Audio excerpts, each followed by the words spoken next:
Federation of body building and physics sports Pune सादर करीत आहे फॅब फ्रायडे या सिरीज अंतर्गत पुण्यातील नामांकित बॉडी बिल्डरची यशोगाथा।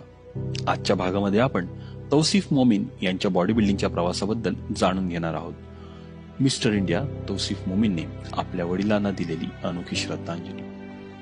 तौसिफ मोमीन यांच्या बॉडी बिल्डिंगची सुरुवात 2010 पासून झाली। घरात सर्वात लहान असल्यामुळे लाडात वाढलेले व विशेष म्हणजे वडिलांचे लाडके असल्यामुळे मागितलेली प्रत्येक गोष्ट समोर हजर होत होती। वडिलांचा ट्रान्सपोर्टचा व्यवसाय होता।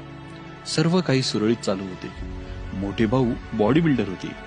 त्यांना व प्रसिद्ध बॉडी बिल्डर मल्लेश धनगर यांना पाहून व्यायामाची व पुढे बॉडी बिल्डिंगची आवड निर्माण झाली। श्री रमेशदादा बाकवे यांच्या लहुजी जिम मध्ये व्यायामाची सुरुवात झाली। भाऊ व वडिला त्यांचे यांच्याकडे विशेष लक्ष होते, कारण वडिलांना त्यांचा बॉडी बिल्डिंग करीत असल्यामुळे फार मोठा अभिमान होता। त्यांना हवे नको ते सर्व जातीने पाहत होते। सुरुवात तर चांगली झाली, शरीरही साथ देत होते। वडिलांचे स्वप्न तौसिफच्या रूपाने आकार घेत होते। स्पर्धा खेळायला सुरुवात केली। यश अपयशाची मालिका सुरू होती, पण खचून न जाता पुढे जायचे, कारण दोन्ही भाऊ व वडिलांचा भक्कम आधार होता। आणि तो क्षण आला। 2011 साली बेस्ट पोझर व ग्रुप विनरची ट्रॉफी मिळाली। ते पाहून अत्यानंद होऊन सोन्याची चेन वडिलांनी गिफ्ट म्हणून दिली। पुढे असाच प्रवास चालू होता।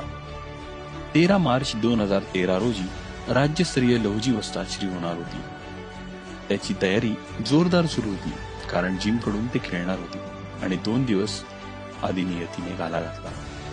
वडिलांचे 11 मार्च 2013 रोजी निधन झाले आणि दुःखाचा डोंगर कोसळला। समोर अंधार दिसू लागला, कारण आधारवड निघून गेला होता।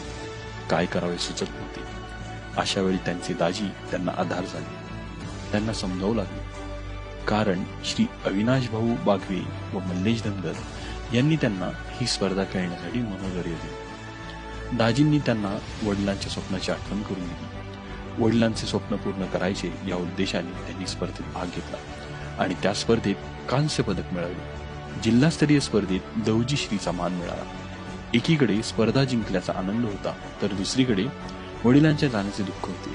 ते पाणावलेले डोळे त्या गर्दीत वडिलांचा शोध घेत होते, कारण प्रत्येक स्पर्धेत वडील त्यांच्या सोबत येत असत। जिथे असतील तेथून ते पाहत असतील या भावनेतून त्यांना ती ट्रॉफी दाखवून त्यांचे स्मरण केले। विजयाची घोडदौड इथून पुढे सुरू झाली। 2016 हरिश्चंद्र विराजदार पुरस्कार मिळाला। 2019 साली खासदार श्री, 2020 साली महाराष्ट्र श्रीला सिल्वर मेडल मिळाले आणि या स्पर्धेतून रोहा रायगड येथे होणाऱ्या मिस्टर इंडिया स्पर्धेसाठी त्यांची निवड झाली। तेथे गेल्यावर त्यांना त्यांचे गुरु मिस्टर एशिया सुनील जाधव भेटले। गुरु शिष्यांची भेट झाली आणि नवे पर्व सुरू झाले।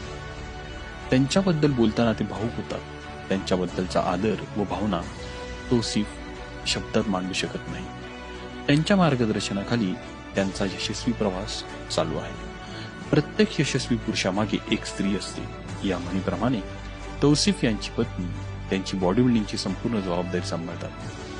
त्यांची एकूण कारकीर्द पुढील प्रमाणे: 2013 साली ज्युनियर पुणे श्री विजेता, ज्युनियर महाराष्ट्र श्री सुवर्ण पदक, 2014 साली ज्युनियर मिस्टर इंडिया सुवर्ण पदक तसेच लहुजी श्री विजेता, 2016 साली महाराष्ट्र श्री सुवर्ण पदक, मिस्टर इंडिया सुवर्ण पदक, मोस्ट इम्प्रूव्ह बॉडी बिल्डरचा किताब, 2021 साली 10वी फेडरेशन कप नॅशनल चॅम्पियन सुवर्ण पदक, मिस्टर पुणे विजेता, 2022 साली 13वी मिस्टर इंडिया सुवर्ण पदक, कळमकर क्लासिक टॉप 10 विजेता। ध्येय व कर्तव्य बजावताना सुखदुःखही येतच असतात। त्यातून खचून न जाता प्रयत्न करीत राहा, यश नक्कीच मिळेल, हा मोलाचा संदेश देणाऱ्या अशा या फिटनेस फॅबला आणि त्याच्या कारकिर्दीला federation of body building and physics sports Pune कडून सलाम। पुन्हा भेटू अशाच एका फिटनेस फॅबला पुढच्या भागात, पुढच्या फॅब फ्रायडेला। तोपर्यंत मस्त रहा, स्वस्थ रहा आणि सर्वात महत्वाचं म्हणजे टोटल फिट रहा।